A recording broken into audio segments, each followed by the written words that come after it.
Olá, seja muito bem-vindo a mais uma Célula em Família.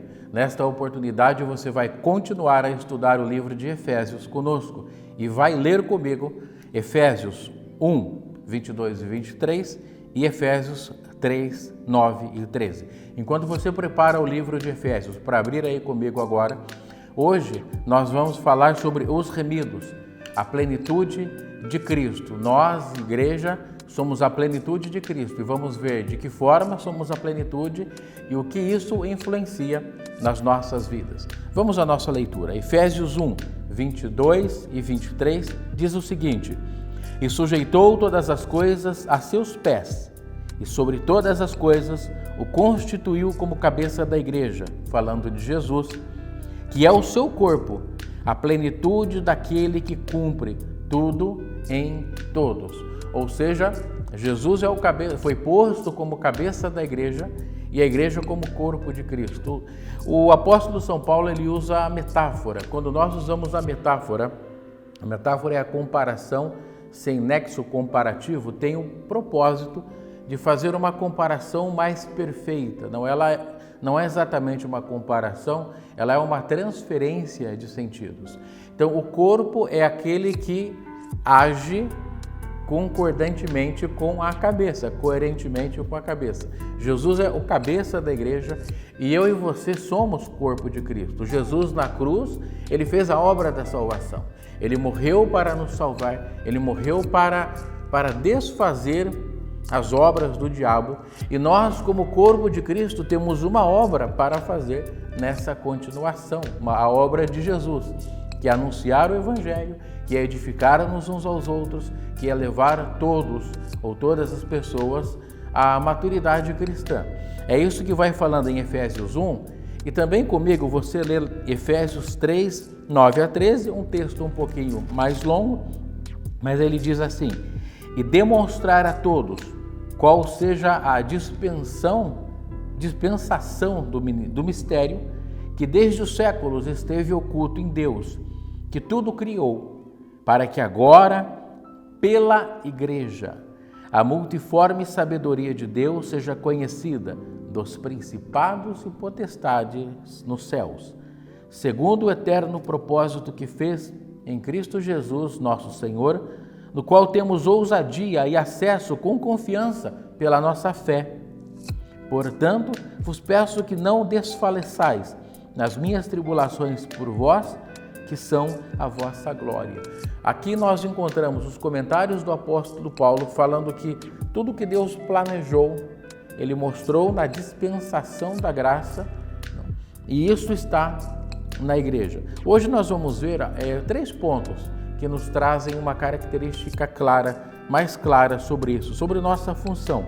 Eu vou ler a introdução, diz assim: Por meio da morte de Jesus na cruz, nós somos chamados não somente para a salvação pessoal, mas também para ser parte do corpo de Cristo, a igreja.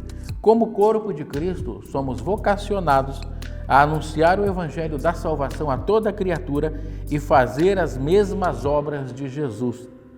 Sendo a igreja a plenitude de Cristo, vejamos 3 pontos que estabelecem nossa identidade em Jesus. Esse aspecto da identidade é algo muito importante.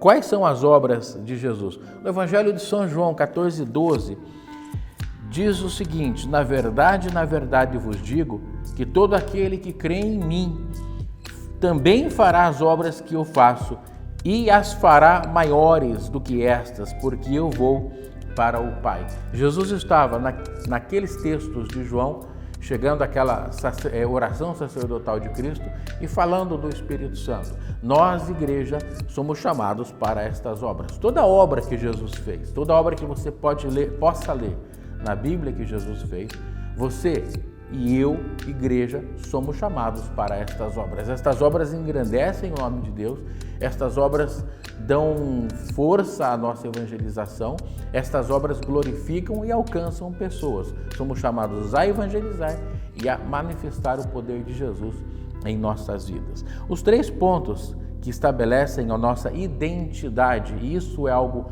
muito importante, a palavra identidade, porque nós, os remidos, somos a plenitude de Cristo, seria o seguinte: o primeiro ponto, a igreja é a plenitude de Cristo. Ou seja, nós, você e eu, irmão, irmã, somos a plenitude de Cristo e nos foi confiada a continuação da obra de Jesus por meio do Espírito Santo. Qual é essa continuação da obra de Jesus? Anunciar o Evangelho a toda criatura, pregar o Evangelho, levar o Evangelho, manifestar a glória de Deus no Evangelho. Esse é o primeiro ponto interessante. E o segundo, a autoridade outorgada à igreja é espiritual e ampla. No mesmo livro de Efésios 3, 9 a 13, você vai encontrar o seguinte: e demonstrar, versículo 9, versículo 10, para que agora, pela igreja, a multiforme sabedoria de Deus seja conhecida dos principados e potestades nos céus, segundo o eterno propósito que fez em Cristo Jesus, nosso Senhor.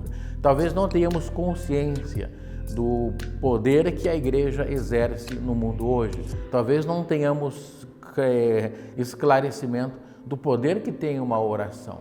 Mas a oração, como já especificado, por exemplo, na vida do profeta Eliseu, a oração ela tem um poder tremendo. Ela move o mundo natural. E eu e você, igreja, somos corpo de Cristo e o poder de Jesus é conhecido em nossas vidas dos principados e potestades nos céus. Ou seja, há um grande poder, o poder de Jesus sobre as nossas vidas, sobre a igreja, que você e eu precisamos exercê-lo, precisamos executá-lo, precisamos atuar nele.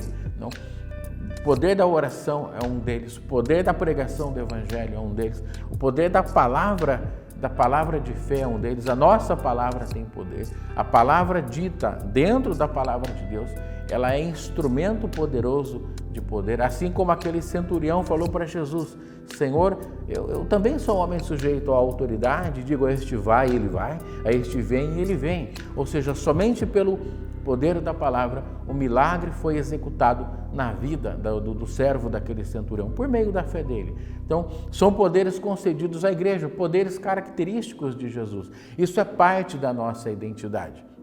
Isso é parte do teu DNA cristão. Você foi chamado para isso, eu fui chamado para isso, para exercer o poder de Deus em Cristo Jesus, por meio de Cristo Jesus.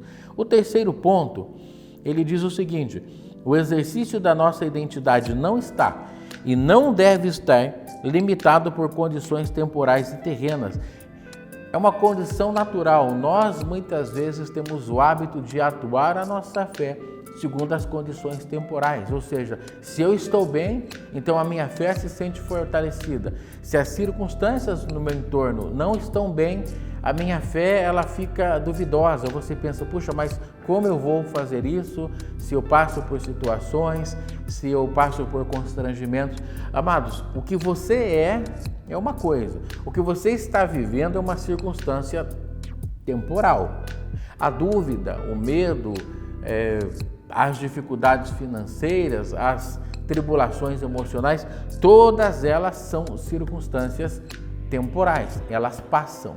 Tudo isso passa. Entretanto, aquilo que você isso não passa. Aquilo que você foi chamado a ser, você é chamado a ser plenitude de Cristo. Você, remido pelo sangue de Jesus, é plenitude de Cristo. Você pode estar em dificuldade, mas você continua sendo cristão.